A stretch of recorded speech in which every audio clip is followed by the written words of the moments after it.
Osioma's restaurant was always full. From morning to night, people sat at the wooden tables, their mouths filled with soft steaming rice, rich soups, and spicy fragrant stews. Some came in a hurry, swallowing their meals quickly before running back to work. Others sat for hours, licking their fingers, humming with satisfaction. The name of the place was Mama Osi's kitchen, and the owner, a woman called Osioma, was loved by all.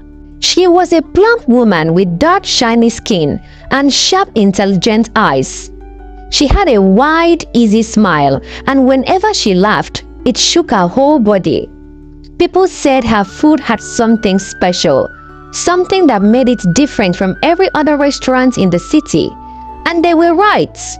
There was something inside the food, but no one knew what it was. "It's my secret recipe," Osioma would say proudly. The city of Aronka was loud and restless. It was a place of hurried feet, honking cars, and endless noise. But inside Mama Osi's kitchen, everything felt different. The moment people stepped inside, the scent of food wrapped around them like a warm blanket. The walls were covered in faded pictures of famous people who had once eaten there. Actors, politicians, and even a former governor. Osioma had built this place from the scratch with her own two hands. She had come to Aronka 20 years ago, a poor widow with nothing but a few cooking pots and a secret she carried in her bones. She had lived on the street at first, selling food from a small stand. But with time, people began to notice something. Her food was different. It tasted better than anything they had ever eaten. Even people who had no appetite would suddenly crave more.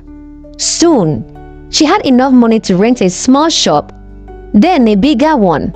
Now, Mama Osi's kitchen was one of the most popular restaurants in the city. People said eating there brought good luck. Those who were struggling in life would eat her food and suddenly find their problems disappearing. Some even swore that her meals healed sicknesses.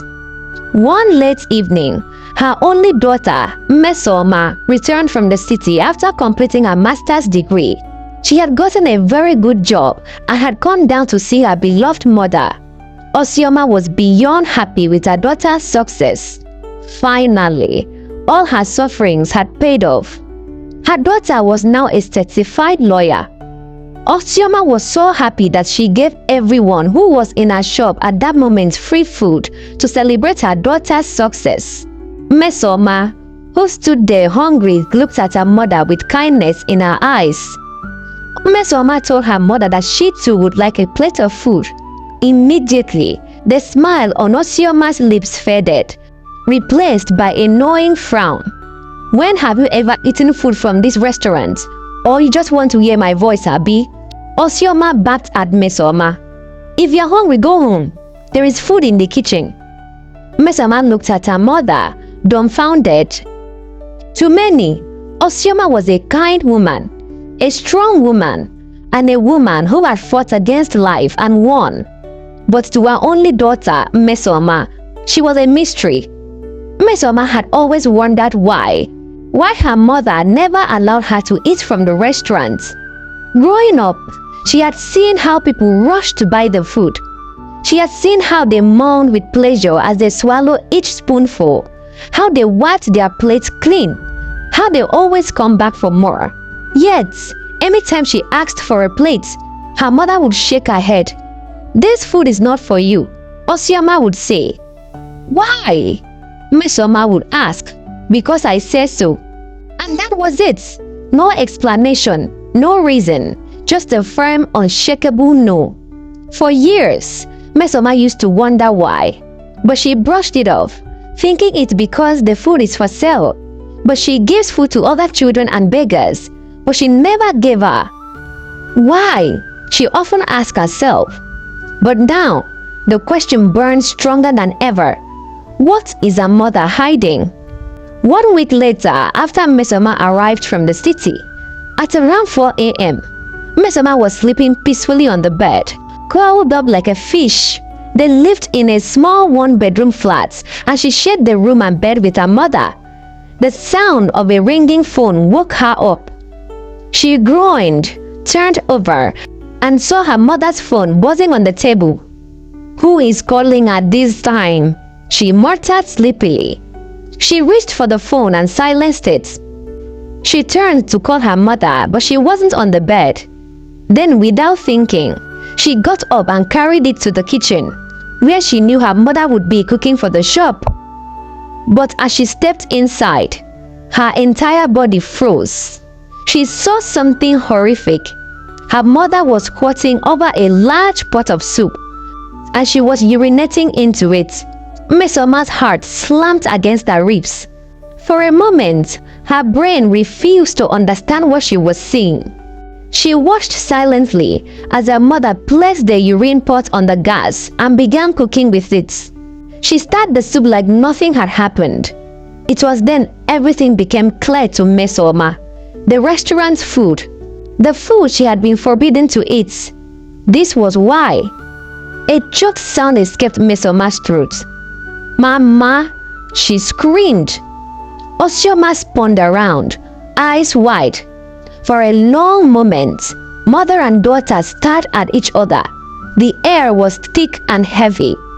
Then Miss Yoma sighed. "You were not supposed to see this." "Mama, what are you doing?" Miss Oma's voice shook. Osioma wiped her hands on the wrapper and sat down. "Come and sit down," she said to her daughter. "I don't want to sit. I want to know what you are doing." Osioma nodded slowly. She looked at her daughter, at the fear and disgust in her eyes, and then she took a deep breath. "Don't look at me like that. I did this for us, for you, so we would survive. If not for this restaurant, do you think you would have attended that university or gotten that master's degree?" "I don't care, Mama," Miss Oma shouted with disgust. "This is wickedness." Osioma reached out and landed a dirty slap across Miss Oma's face. "Shut up, you little brat. Do you know what I have been through? Do you know the hardship I have endured? I did this so that you would have a good life, so you would not suffer like I did." Osioma broke down and wept while Miss Oma watched, tears flowing from her eyes. "Your useless father abandoned us because I couldn't bear him a male child, and his useless brothers threw us out into the street when he died." Osioma sank to the ground, weeping like a baby. "I was a poor girl from a poor family, struggling to survive," she began. "I thought I was lucky when a rich man came for my hand in marriage. In the beginning, everything was good, beautiful, until it wasn't. He wanted a male child so badly, and when we tried and we couldn't bear a male child, he began to maltreat me. First, he stopped caring for me. He started beating me so much that I would faint. Then I became pregnant with you. When I gave birth, he washed his hands off towards me and you. Then he married a second wife and turned me into a maid in my own house." Miss Oma listened, her hands gripping her wrapper, her chest tightening. Then her mother's voice dropped lower.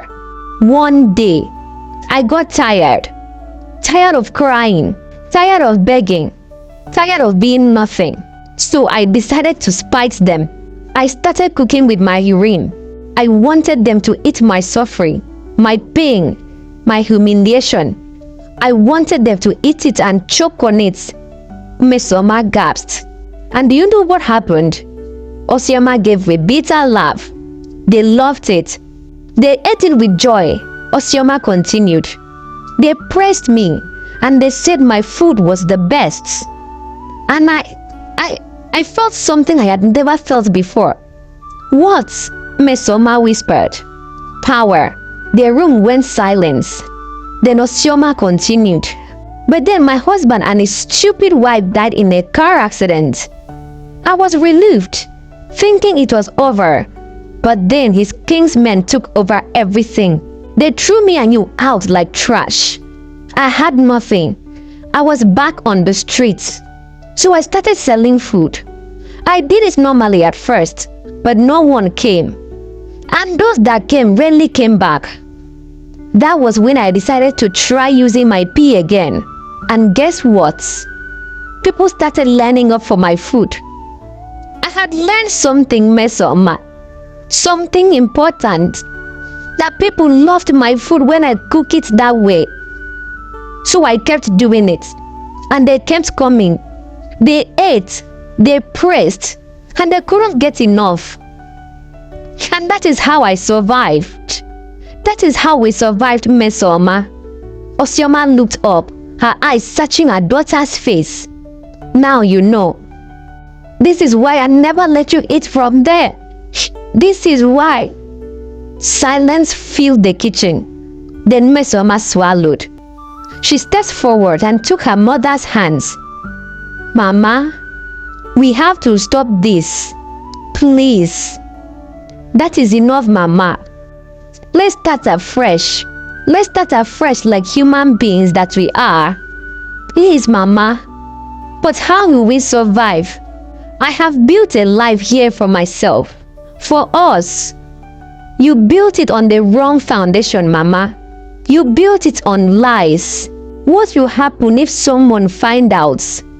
Osioma said nothing, her heart pounding with fear. Please, please, Mama. Mesoma squeezed her hands. Let's go. I will take care of you. I have a good job now and I will take very good care of you. You've taken care of me all these years and now it is my turn to take care of you. Let's leave this place. I can't live here anymore. I can't look them in the face knowing what we have done to them. Osioma broke down in tears as Mesoma comforted her. And for the first time in 20 years, Osioma felt relief wash over her. She felt loved and protected. That night, before the sun could rise, before the city could wake, they packed up their things and left. No one saw them. No one knew where they went. And no one knew why Osioma had left.